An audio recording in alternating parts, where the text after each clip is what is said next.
Hey everybody, welcome back to Truth Be Told.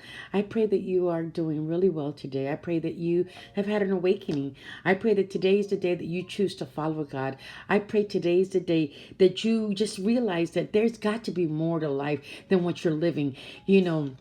Working, the hustle and the bustle, always trying to get something better, and never being fully satisfied.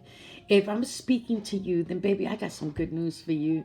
God has never left. He's never forsaken us. He's just waiting for you to realize that you need to be connected to him. Because until we make that realization, until we have that revelation that the only thing that can quench our thirst is the living waters of God, baby. So I pray today that you understand. I need to make something very clear. God does not need us. He doesn't.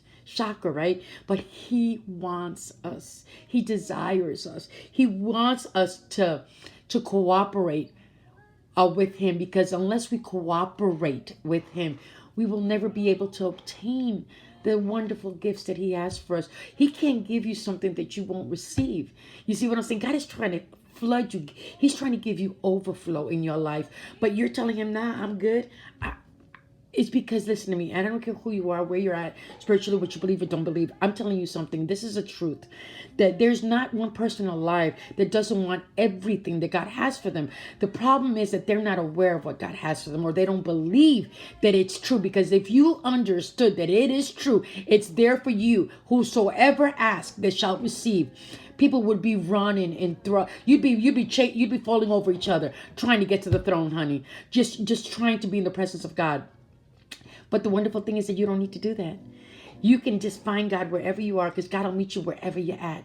I pray today that you have a hunger in your spirit, a desire to chase after God, to get to know him. I was telling my niece the other day, it's so true. There's a verse in the Bible that says, my sheep follow me because they know my voice. My sheep know my voice. So I was talking to my niece, and I've had a relationship with my niece. They're grown women all my life since they were little babies, right? But I asked her, I said, Devin, I said, if you hadn't talked to me in like 20, 30 years and I wasn't in your life, and somebody called you and said they were me, you might believe them, right?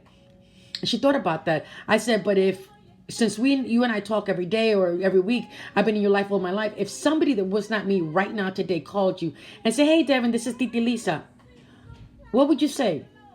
I know what you say. You're like, excuse me, you're not my Titi Lisa. I know my Titi's voice. So you see where I'm going with this? How can you recognize God's voice if you don't talk to him every day? If you don't have a relationship with him? Listen to me, the enemy's really good at disguising his voice. He takes God's truth and he twists it and turns it, and he'll make you believe it's a truth. So I need you to understand that when you believe a truth that is not God's truth, it'll block you from the truth of God, and it'll keep you hostage. It's a tradition. It's something that you believed all your life. It doesn't allow the truth of God in your life. And if you don't have the truth of God in your life, then you're not living. You're not living. You're not living for God. You're not living. You're not living. You're existing. Because we were created to live in his presence, to live connected with him. The branch without the vine doesn't work. He is the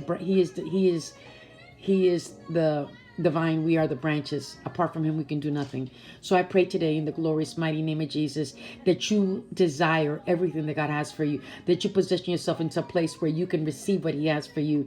Just ask him to come into your heart. If you believe that Jesus died for you and that he was raised for the dead, and because of that you have eternal salvation, and you choose to follow him, then baby, it's done. It's a wrap.